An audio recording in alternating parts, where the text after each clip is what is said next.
It is impossible to say when George Torbay and Carla Grant first decided to murder Carla's husband, Robert. Robert was nearly twice as old as Carla, and he had married her 10 years before George Torbay came into her life.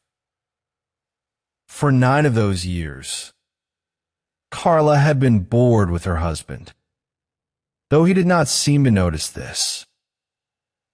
He was more interested in his books and the gold which he bought. George and Carla were lovers for 8 months before things became difficult. People were beginning to talk, and it could not be long before Robert found out about them. Robert will never give me a divorce, and George and I have no money of our own, Carla thought. But Carla knew that Robert's gold was valuable enough to give her and George a comfortable life.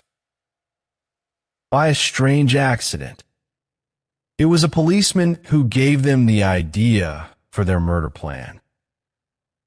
The inspector made a surprise visit to the Grants' house one evening. George was also there, as he often came in for a drink. There have been several robberies nearby, and we haven't caught the thief yet. The inspector said, "We know who he is, and it won't be long before we catch him. But we're very worried. He carries a gun, and we're almost sure he has killed someone. This house is in a very lonely area. Mr. Grant, you also have a lot of valuable gold." "What are you trying to say?" asked Robert. "I'm saying that it's sensible to be careful. Very careful.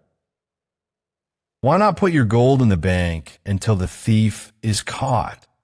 the inspector replied. "But I don't want to do that," said Robert.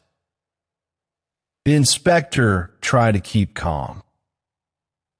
"Well, I've warned you, sir. Please remember that." The inspector left, and George smiled slightly. The inspector didn't warn me because he knows I have nothing worth stealing. But if this thief visits me, he will be sorry. I have a gun, and I won't think twice before using it. George was tall and strong, and Carla thought he was very good-looking. She did not try to hide her feelings. "I feel sorry for the thief who tries to scare you, George," she said softly. 3 nights later, Carla was lying awake in her bed while Robert was asleep. It was 6 minutes to 3. Carla was excited. Just 10 minutes before George enters the house. She thought. Those 10 minutes felt very long. Then she heard a noise. Glass breaking, followed by the sound of a window being pushed up. Robert did not wake up. Carla waited until she heard the sound of George climbing through the open window. Then she reached across to Robert's bed. "Robert, wake up. There's somebody downstairs," she whispered, shaking him. Robert woke up slowly. "What's someone downstairs?" "No, I'm sure you're mistaken." But then he sat up, fully awake. "There is someone. I'll have to go down, I suppose." He put on his old white dressing gown and went out of the room. Carla waited in the dark. The wait felt very long. but it was less than half a minute. Then a thin line of light appeared under the bedroom door. Carla heard her husband cry out suddenly, and she heard the sound of a gunshot. Something heavy fell to the floor. Then a door slammed open, and she heard running footsteps outside the house. Carla waited. George needs time to escape before I call the police, she thought. She turned on her bedside light and got out of bed. Now that it was all over, she felt strangely calm. She already knew what she was going to say to the police. How soon could I marry George? She wondered. 6 months from now. We could go to Mexico after we are married. She had always wanted to see Mexico. Then the door opened, and Robert walked in. For a long moment, Carla could only look at him, her stomach filled with fear. He looked back at her, silent, pale, and untidy, but alive. What happened? She said weakly. He got away. I'm afraid. He's taken some of my best gold with him. I wish I had listened to the inspector and sent it to the bank, said Robert. But I heard a gunshot. I thought you're not hurt. No. Carla, I'm not hurt, he replied calmly.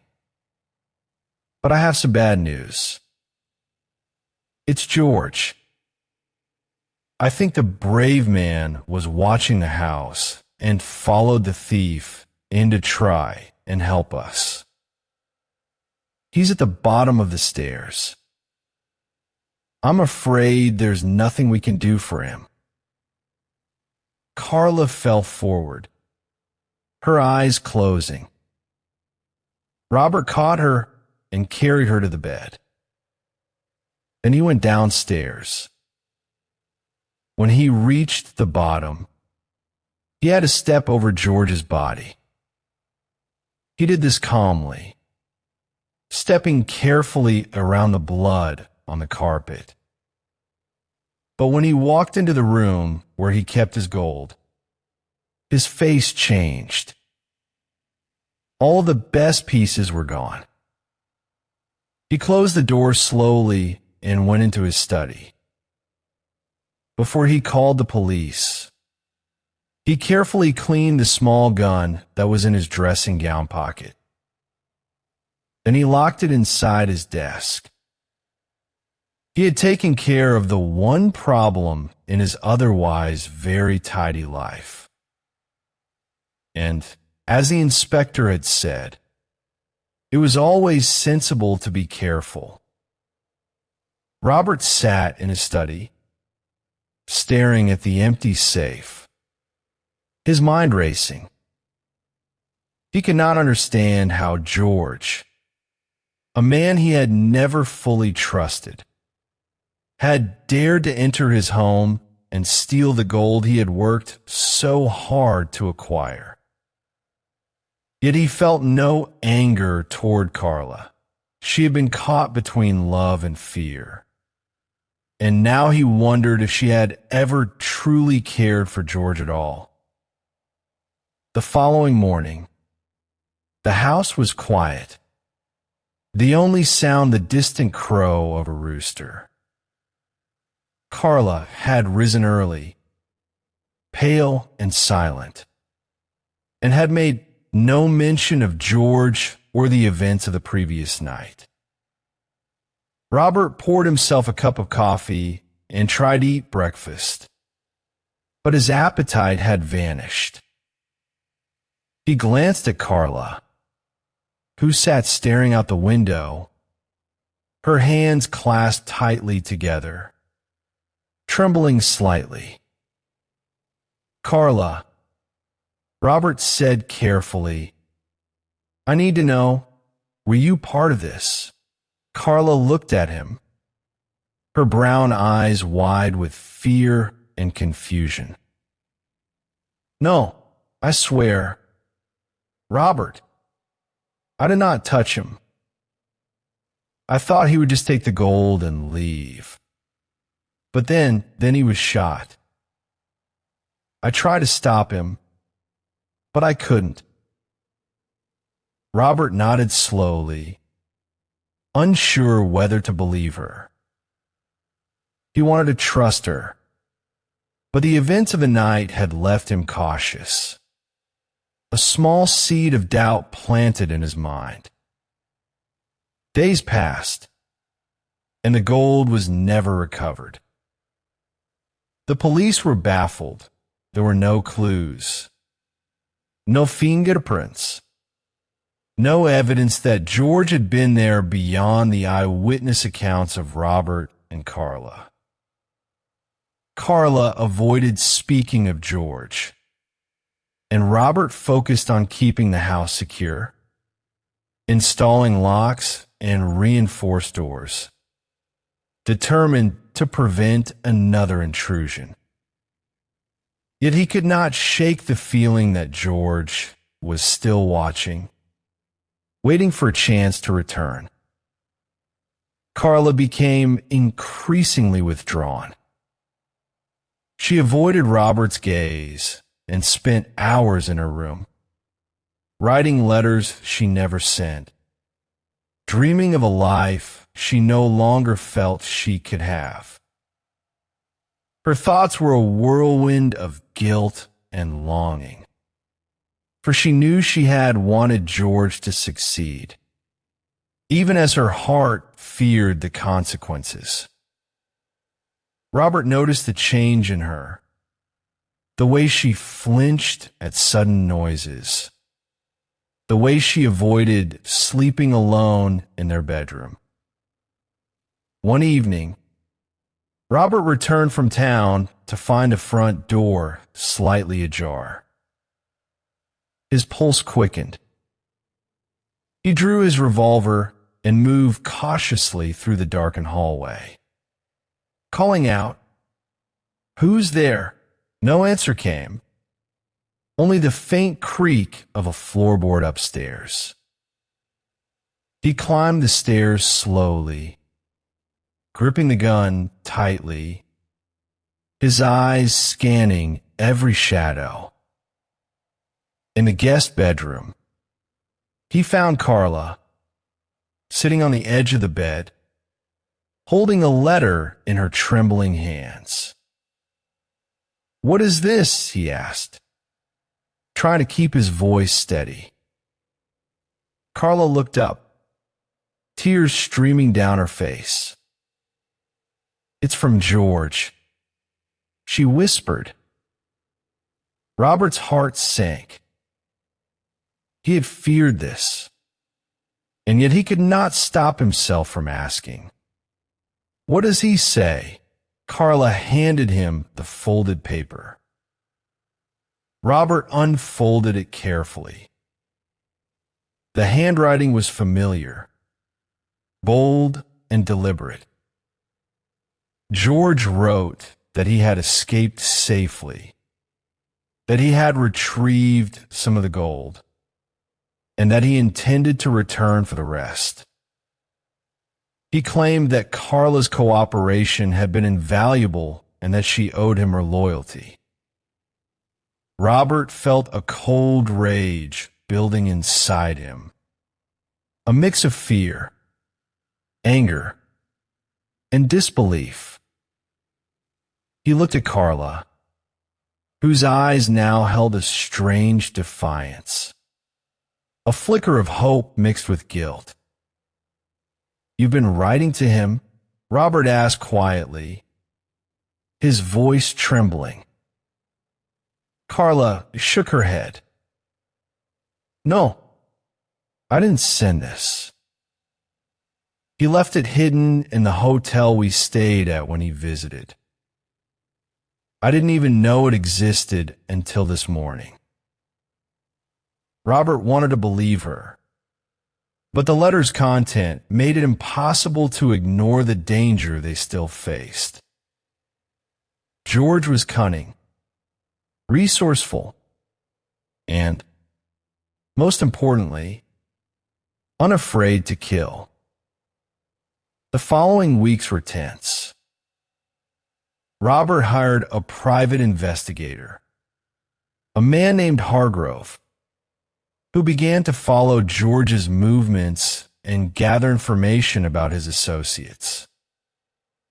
Carla remained at home, growing weaker by the day, haunted by sleepless nights and a growing sense of foreboding.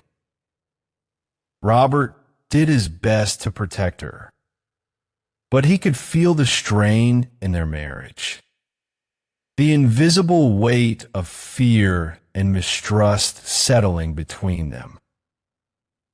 One night, as a storm raged outside, Robert heard the faint sound of footsteps again, this time in the garden. He gripped his revolver and crept to the window. Through the rain and darkness, he saw a figure moving swiftly across the yard. It was George. Robert felt his stomach twist with dread. He called out, "George Torbay, stay where you are." The figure paused, then vanished into the night. Robert realized George was no longer afraid of confrontation. He had grown bold, and Robert knew that Carla's life, and perhaps his own, was in imminent danger. The next morning, Robert and Hargrove devised a plan. They would set a trap for George, using the remaining gold as bait. Carla insisted on being kept out of the house that night. She could feel the tension building inside her chest, the dread that something terrible was about to happen. At dusk, Robert hid in the study. Hargrove positioned outside with a shotgun. The storm had left the night damp and silent, except for the occasional clap of thunder. Minutes stretched into hours, each one heavier than the last. Then, just past midnight, the window rattled. Robert held his breath as a shadow appeared, sliding into the room. It was George. His eyes were wild, his movements calculated. He was armed, but Robert had prepared for this. "Drop the weapon," Robert shouted, revealing himself from the shadows. George froze, then lunged forward. A struggle ensued, desperate and violent. Hargrove's shotgun barked in the distance, a flash of light illuminating the scene. When it was over, George lay unconscious, bound with ropes. Robert's hands shook, and Carla, who had been watching from the carriage, ran inside, embracing her husband. Tears streamed down both their faces as the reality sank in. They had survived. The gold was recovered, though some pieces had been damaged during the struggle. Police arrived shortly after, taking George into custody. In the days that followed, Robert and Carla tried to rebuild their lives. The threat of George's return had vanished, but the memory of the danger remained, etched into their minds. Carla struggled with guilt for her role in the events and the feelings she had harbored for George. Robert, though deeply hurt, chose to forgive her, understanding the power of fear and manipulation over the human heart. Months passed, and life slowly returned to normal. Carla became more attentive, helping Robert manage the estate and rediscovering her affection for him. The experience had changed them both. They had learned that love and trust were fragile, easily broken by deceit and ambition. They never spoke of George again, except to warn others of the dangers of greed and temptation. Eventually, Carla gave birth to a son, Robert Jr., and their home was filled with laughter and hope once more. The past, though dark, had strengthened their bond, reminding them of the value of life, family, and loyalty. They never forgot the lessons learned, and they vowed to protect each other against all threats, whether human or unforeseen. The estate flourished, and the gold that had once caused so much strife was carefully stored, counted, and never flaunted. Robert and Carla lived quietly, their love deepened by the trials they had endured. The shadow of George Torbay lingered only in memory, a reminder of danger, desire, and the consequences of ambition unchecked. Years later, Robert would tell his children the story of the night a thief and a traitor had nearly destroyed their family. He emphasized courage, preparation, and above all, the power of staying together in the face of adversity. Carla, listening quietly, would nod, remembering the fear and the uncertainty, but also the relief and the enduring strength of their bond. And so life went on, peaceful and measured, a hard-won victory against chaos and betrayal. Though the night of horror would never leave their memories, it became a foundation for a life of vigilance, love, and quiet happiness. Robert and Carla had survived, and in surviving, they had learned the ultimate truth that love, though fragile, could endure the darkest of storms.